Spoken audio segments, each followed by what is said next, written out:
would like to welcome you to Behind the Chair with JP Hair Design. Today our guest is Nancy Evans, a retired Madison School administrator and teacher. And it's nice to have you on the show today, Nancy. It's good to be here, JP. That's good. I thought that bringing Nancy Evans on the show would be great to speak to parents about academic regression. So, Nancy, what is regression? Usually that refers to what happens over the summer months, that students lose some of the learning that they've had over the course of that school year, mainly because they don't have the academic connections during the summer months. And it's real, it can happen. It happens more for some students than for others. Very often it happens for students who do not have those opportunities over the summer, more than a summer school setting. Okay. And I understand you've been in the school district for a long time. Would you like to A long time. let us know about your path and how you came to be that big piece of Madison?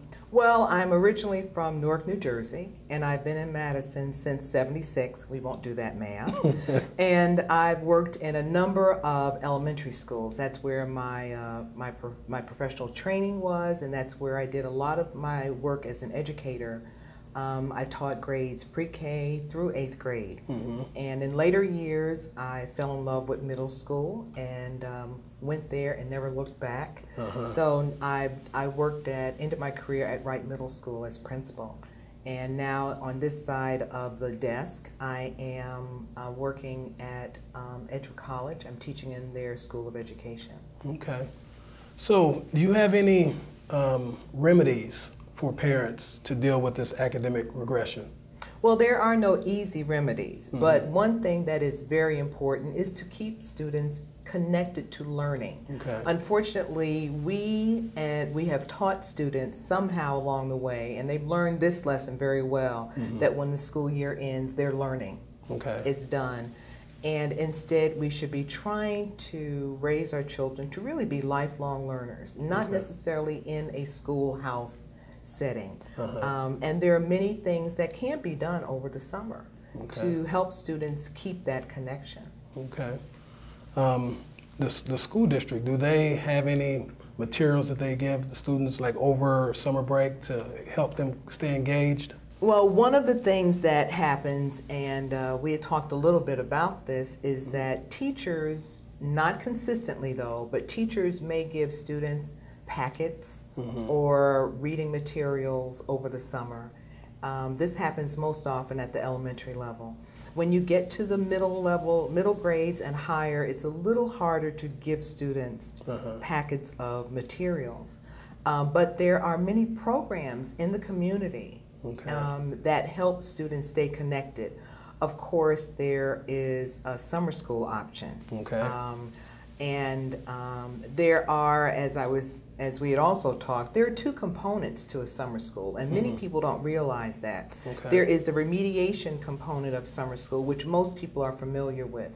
For students who have struggled and maybe do not have the grades at the high school level, there may be students who need to make up credits, etc.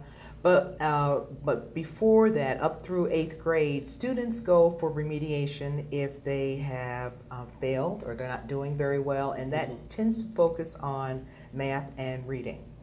Now, the other summer school option is enrichment. And those are programs that give students more and a deeper introduction to, not a deeper introduction, but deeper knowledge about certain things. For example, biology, zoology, maybe technology skills advanced. So those are two options. The remediation component tends to be a requirement more than it was years ago, but with a lot of the federal legislation, it's a requirement for students to do that. For a teacher that have students coming in after the summer break, can they tell the students that have been working in the summer with reading, math, compared to that student that come in the last time they read or last time they did math was the last day of school? You can certainly tell. And it is unfortunate because what happens when students lose that learning over the summer is that it takes months sometimes to catch them back up. Okay. So they may have worked very hard from August through June and then slipped back because they did not have some type of learning engagement. And those who have had the opportunity to do some things that kept them connected, you can certainly tell the difference. Okay.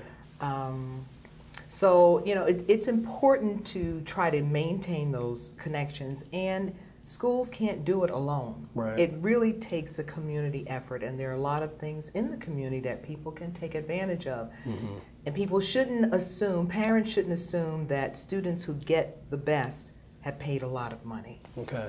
It's true that some of the higher quality programming may cost money, but there are scholarships available in the community, but also it doesn't take a lot of money to keep your students connected and interested in learning. Okay.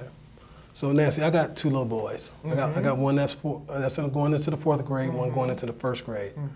Summer break is here. Yeah. Can you give me 3 things that I should be doing with them?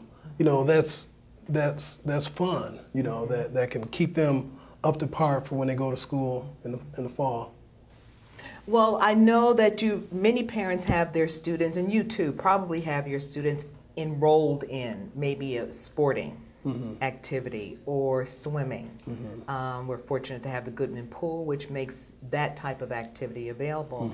But I think it's important, number one, keeping the reading literacy connection. Now, that's one that's a lot easier to do when students are younger. Okay. And it really pains me to hear older students say they dislike reading. Okay. But I think that just means they haven't found anything that really interests them. So we need to connect students not to reading that is looked upon as school reading, but reading to them about things they're interested in. Right. They're interested in personalities. They're interested in, you know, your boys they're involved in sports. Yes.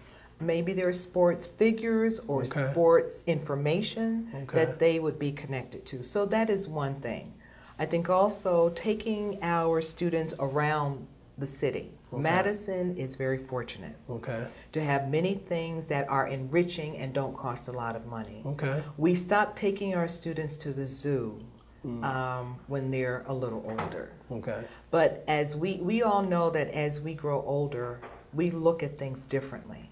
So I would say take advantage of those things. There are a lot of summer events here. There's a University of Wisconsin. Just walking that campus, our students need to be connected to what can be possible after high school. That's good. And it's never too young to start doing that. And I think just talking to your young people, your children, about what's happening in their lives. And that means don't just plunk them in front of a television to watch a movie without engaging in conversation about it and explaining things to them about it. Don't just take them somewhere and say, we're going to watch the parade. We're just going to do this. Explain what's going on. Wow. And even things along the way as you're driving, as you're taking trips to the Dells or wherever to visit family, explain things that you see. That's how students build up knowledge and they build up vocabulary. Wow. And people don't realize that little things mean a great deal. So those are just 3 pretty simple things. Okay. We got some work to do. We do. We do. Yeah. So Nancy, you gave us some great information. Is there anything that you would like to say to our viewers, any final thoughts to, help that regression, academic regression? Well, do little things to prevent it as much as possible. Keep your students involved, yet at the same time, as we've said, understand that students work hard during the school year. And students who struggle work even harder. And they do deserve some time. But at the same time, make learning look less school-like. It doesn't have to look like, you go to a desk or the table and you open that book and you do 5 pages of math problems. But let them find that it is enjoyable. If you're gardening with your students, do that. If you're out and about, talk to them about that.